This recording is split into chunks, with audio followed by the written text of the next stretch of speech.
Dzień dobry Państwu, pozdrowienia ze słonecznego Dar es Salaam. Nie meldowałem się już dość dawno, ale wystąpiło wiele, że tak się wyrażę, obiektywnych czynników. Brzmi to trochę śmiesznie, może tak jakoś komunistycznie nawet i partyjnie, ale niestety mamy ostatnim czasem i trochę kłopotów, może niezbyt wielkich kłopotów i pewnych rzeczy do załatwienia. I mieliśmy jeszcze w domu gościa i po prostu tak się to wszystko poskładało, że nie było takiej naprawdę okoliczności, aby Wam naprawdę coś nowego przekazać. Będę miał do przekazania trochę później więcej wiadomości związanych z pewnymi rzeczami, o których w tej chwili nie chcę jeszcze mówić, ponieważ sami też na pewno wiecie, jak to jest w życiu. Gdziekolwiek mieszkacie, gdziekolwiek będziecie przebywać, zawsze znajdą się ludzie, którzy się interesują Waszym życiem, a w tym przypadku może naszym życiem. I będę Wam chciał potem dopiero wiele ciekawych rzeczy przekazać, ale w takim czasie, gdzie będę już to mógł swobodnie zrobić, nie narażając się na to, że ktoś wykorzysta to, co w tej chwili mogę powiedzieć, przeciwko mnie. Jak widzicie, ludzie, którzy oglądają takie różne kanały, jak ten nasz na przykład, pochodzą z różnych części świata. Jest to też duża grupa ludzi, którzy wyjechali z Europy i mieszkają tutaj, a ci ludzie tak naprawdę nie trzymają się razem, nie pomagają sobie, a wręcz przeciwnie, utrudniają jeden drugiemu życie. Jest to totalnie nielogiczne i niezdrowe. Nie zdawaliśmy sobie sprawy kiedyś, że tak naprawdę może być, ale niestety wiele rzeczy tak wygląda. Dlatego pewne ciekawe, naprawdę ciekawe rzeczy przedstawię Wam dopiero później, kiedy będę już pewny, że nikt mi nie może zaszkodzić w tym, co muszę przedsięwziąć i co musimy zrobić. Co wydarzyło się ostatnio ciekawego? Z jednej strony jest to ciekawe, a z drugiej strony pewnie nieciekawe. Jak Wam przedstawiłem już jakiś czas temu, musieliśmy swojego czasu przeżyć prawie tydzień bez wody, dokładnie 6 dni, i to było już wielkie wyzwanie. Naprawdę kosztowało nas to wiele wysiłku. No, teraz ostatnimi dniami mieliśmy nową rozrywkę, a mianowicie zostaliśmy pozbawieni przez ponad 3 dni energii elektrycznej. Uwierzcie mi, łatwe to nie jest. Po pierwsze, jeśli chodzi o spanie, nie ma energii elektrycznej, nie można uruchomić klimatyzacji, nie można uruchomić wentylatora, nie można nawet porządnie otworzyć okien w sypialni, bo te siatki przeciwko moskitom, które tam są, nie są najwyższej jakości, a także ich samo wykonanie i montaż jest jeszcze gorszej jakości. I w związku z tym, jak pootwieramy okna, to mamy masę moskitos i też spać się nie da, bo jesteście naprawdę po pół godziny czasu pogryzieni, także spać nie możecie. No i co się z tym wiąże? Nie pracują wentylatory, nie pracuje klimatyzacja, cały dzień w domu jest po prostu gorąco. Ostatnim czasem pora deszczowa już zanika i robi się cieplej. I w takim czasie jak teraz, w ciągu dnia jest temperatura, jeśli nie masz klimatyzacji albo jakiegoś wentylatora włączonego, temperatura sięga 32-33 stopni. To już jest naprawdę gorąco i trudno jest cokolwiek robić. Do tego dochodzi naturalnie następny problem, czyli woda. Tutaj są te zbiorniki wodne, ale instalacja jest tak wykonana, że aby mieć jako takie ciśnienie wody, trzeba mieć uruchomioną pompę wodną. No jak nie ma prądu, to pompa wodna też nie funkcjonuje i dochodzi następny problem z myciem naczyń, z praniem i z natryskiem. Tak po prostu, żeby się umyć, żeby być czystym, żeby schludnie i przyzwoicie wyglądać i nie pachnąć nieprzyjemnie. No i tak musieliśmy przeżyć ponad 3 dni. Do tego pozostanie online w jakiejkolwiek komunikacji ze światem i z Europą jest też niemożliwe, jak nie ma prądu. Na szczęście te routery tutaj, które tutaj mamy, są wyposażone w zasilanie awaryjne, są tam wbudowane akumulatory i taki router może pracować nawet do 8 godzin przy pełnym obciążeniu. No tak, ale te 8 godzin jest też za mało, bo jeśli nie masz prądu 3 dni, to z tymi 8 godzinami niewiele można zwojować. Tak samo jest z laptopami, tak samo jest z telefonami. Jak wiecie sami, te nowe wszystkie telefony pożerają też masę energii do ładowania, więc trzeba sobie z tym też poradzić. Na szczęście tutaj, w tym kraju, te problemy z brakiem energii elektrycznej, w miarę często to się zdarza, są znane i praktycznie wszystkie hotele, beach kluby, stacje benzynowe są wyposażone wszędzie w agregaty. I w związku z tym można się tym jakoś ratować.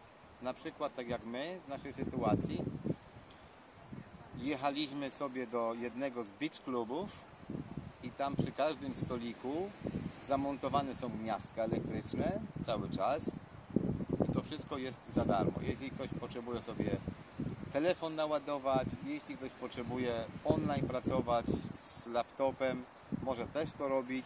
Nikt nie zwróci uwagi. Jest to wszystko przygotowane dla ludzi, dla mieszkańców tego kraju, jak i dla takich jak my, którzy tutaj przybyli. To jest naprawdę bardzo dobre, bardzo miłe i sympatyczne, że jest taka możliwość. No przy tym coś sobie można zamówić do picia, do jedzenia.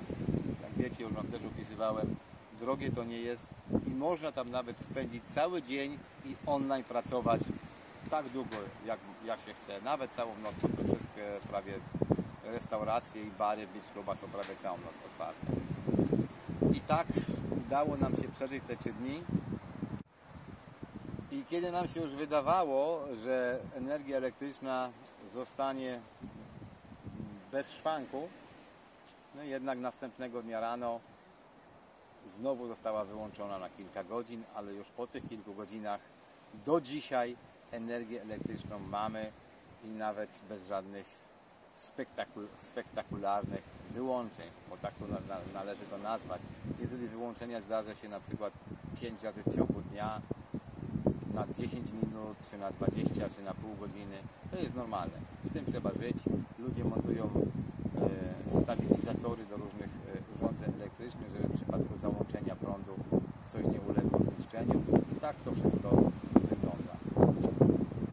Co wydarzyło się jeszcze ciekawego? Mieliśmy bardzo miłego gościa przez prawie 3 tygodnie. To znaczy przyjechała do nas w odwiedziny na urlop mama mojej ukochanej małżonki.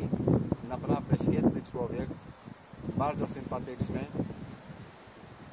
Nie mamy jako rodzina nigdy i nie mieliśmy nigdy żadnych problemów w komunikacji, w zrozumieniu.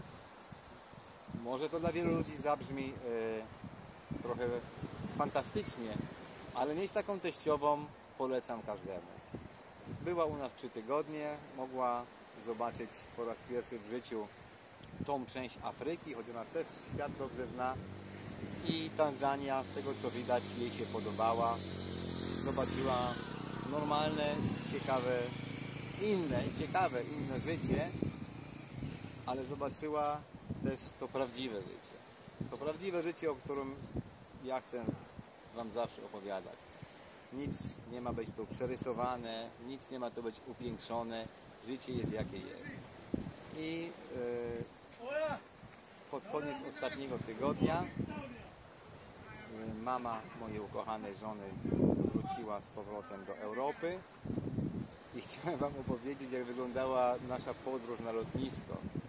Tutaj, jak i wszędzie, tak naprawdę potrzeba trochę wcześniej już wyjechać, żeby mieć to jakąś tam bezpieczną granicę czasową, żeby się nie spóźnić. I co się okazało? Całe miasto, całe Dar es Salaam kompletnie zakorkowane przez wielkie ciężarówki. Nie wiem, jak się te ciężarówki nazywali, zapomniałem, ale wiecie, o co chodzi. Naprawdę udało nam się dotrzeć do lotniska tylko dzięki pomocy policji, bo pozwolili nam jechać część drogi takim pasem awaryjnym, kiedy wytłumaczyliśmy, jaka jest sprawa, że bardzo spieszymy się na lotnisko, żeby nie spóźniła się mama mojej małżonki na samolot. I wyobraźcie sobie te rozmowy z policjantami tutaj w porównaniu, to jest moje zdanie, w porównaniu z tym, co jest w Europie, są zupełnie inne. Mówisz, jaki jest problem, grzecznie, normalnie i otrzymujesz od tych policjantów pomoc.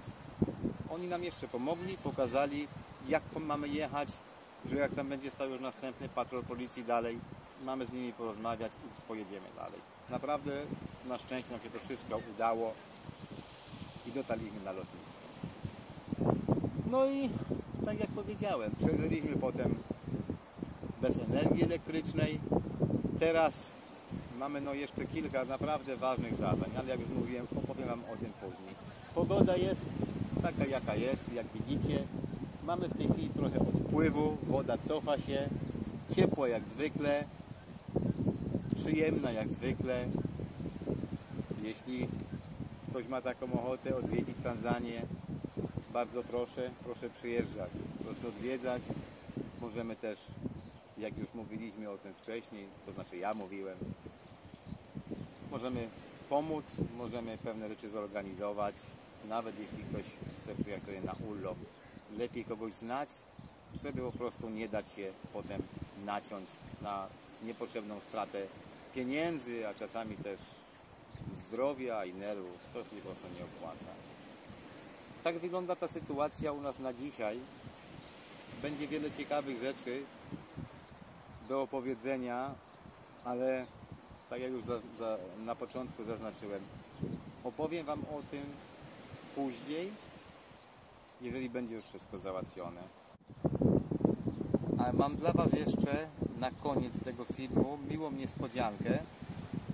Może Wam się to spodoba. Otóż po raz pierwszy udało nam się sfilmować tutaj takie małe małpki, które do nas przybiegły, to znaczy przybiegły po drzewach i zostały na tych drzewach.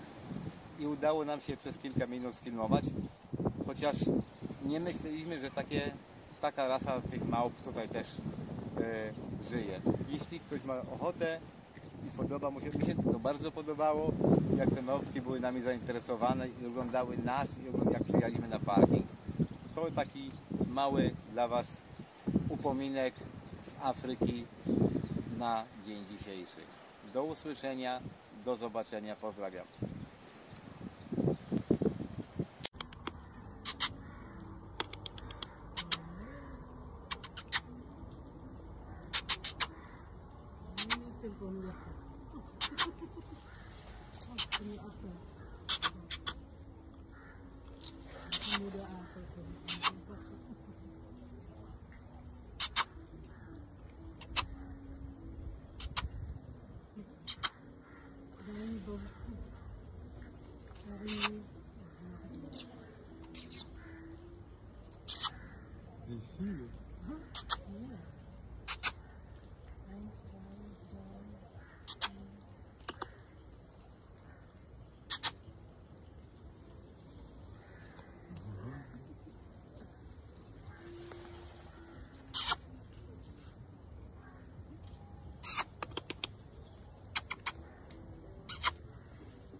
Ja, da.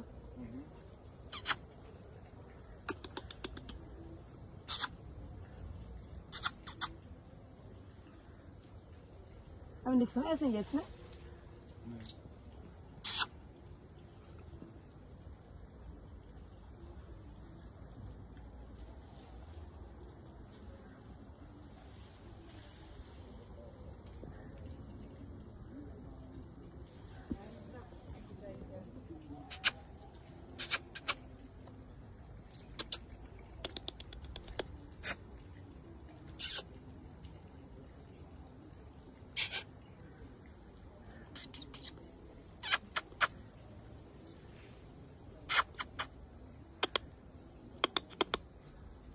eine unten.